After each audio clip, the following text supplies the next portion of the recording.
Welcome to this month's Fit for Colorado Talk to the Doc Chat. I'm CBS 4 anchor and health reporter Kathy Walsh. For the next half hour, we'll be chatting about fitness and health issues here on CBS4Denver.com.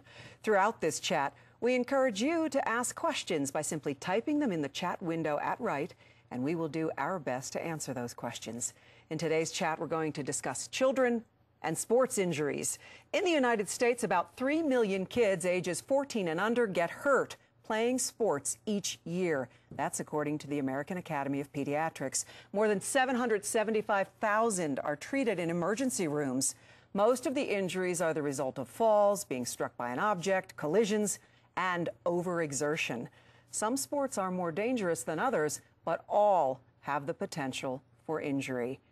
Joining me today is Dr. Kris Geiger, orthopedic sports medicine specialist with the Rocky Mountain Hospital for Children at Presbyterian St. Luke's Medical Center, and Dr. Jim Hill, co-founder of America on the Move and director of the Center for Human Nutrition, UC Denver.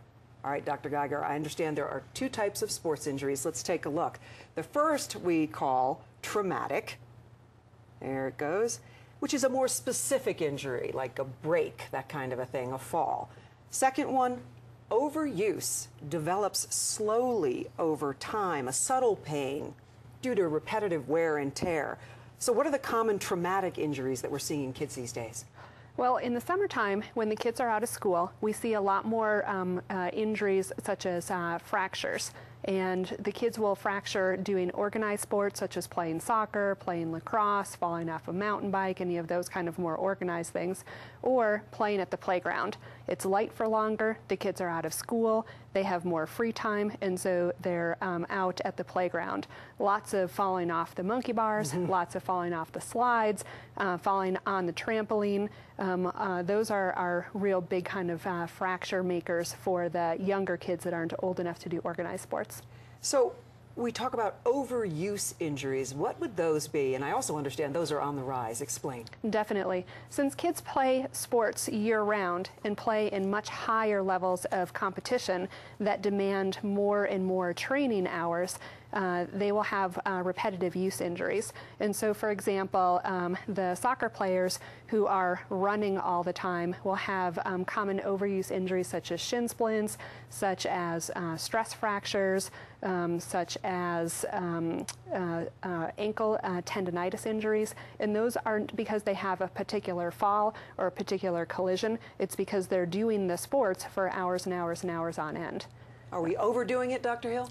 Well, you know, I have to jump in here, Kathy. You know, I'm worried about the obesity aspect, and so I think Kris would probably agree. The answer isn't to have kids not be physically active. It's a different sort of thing. And I wonder, Kris, there are a lot of kids out there that are overweight and not in very good shape. And when they go out and do these things, are they prone to injuries, or are you seeing it in the most active kids? Definitely. The kids who are not terribly active and who we would like to see increase their activity levels, they're definitely prone to overuse injuries because they're starting with a poor foundation. They're starting with poor strength, they're starting with poor flexibility, and they're not starting with a good foundation of the proper mechanics of how to be able to play safely and be able to play for longer periods of time without being injured.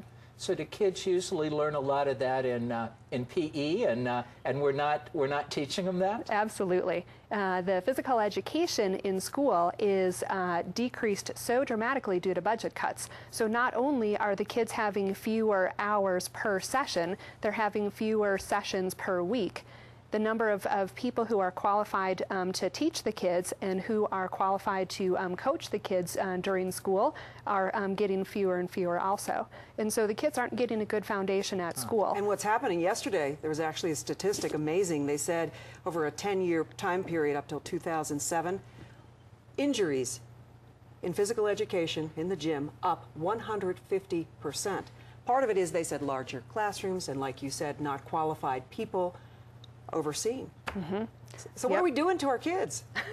Well, we're not giving them the right tools in order to develop the healthy baseline that they can then take throughout their sports career and use that as adults to be able to play safely and stay healthy. See, I think that's really important because PE has a dual function. It's to get kids active, but it's also teaching them the skills that they can build on. And I think it's that latter that we aren't doing well because we don't have very much PE, and oftentimes it's not taught by teachers that are trained in that skill development. And so you get kids to run around a little bit and call it PE. It's serving one function but not the other. Exactly. And it makes me worried to see if the kids who aren't exposed to any of the organized sports outside of school, if what they learn is having the gym class be their exposure to sports and it hurts them and they're not having fun, then they're getting a bad message. That's exactly right. They're thinking, I don't want to do this again. Exactly. So they go back to the computers and the video games and everything that are much more appealing. That doesn't hurt, that's fun. Yeah.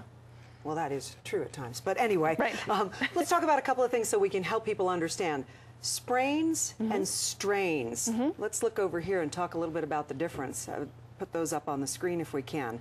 When we talk about a sprain, an injury to a ligament, you hear about it all the time. Oh, I sprained my knee, I sprained my ankle. A strain, on the other hand, is an injury to either a muscle or a tendon, the tissue that connects the muscles to the bones. It can be overstretched or torn, and again, there's that repetitive action, correct? So, common overuse injuries that we talked about. Again, can you give me some of those? So, an ankle injury that would be a tendonitis kind of overuse injury would be a much more common than an overuse sprain kind of problem. And so the overuse tendonitis would be more of a strain. And you can have the pain either on the outside of the ankle or on the inside of the ankle. And those would be common in a lot of the running sports, in a lot of the athletes who do jumping, for example. Gymnasts and dancers can have problems with tendonitis in their ankles. You hear a lot about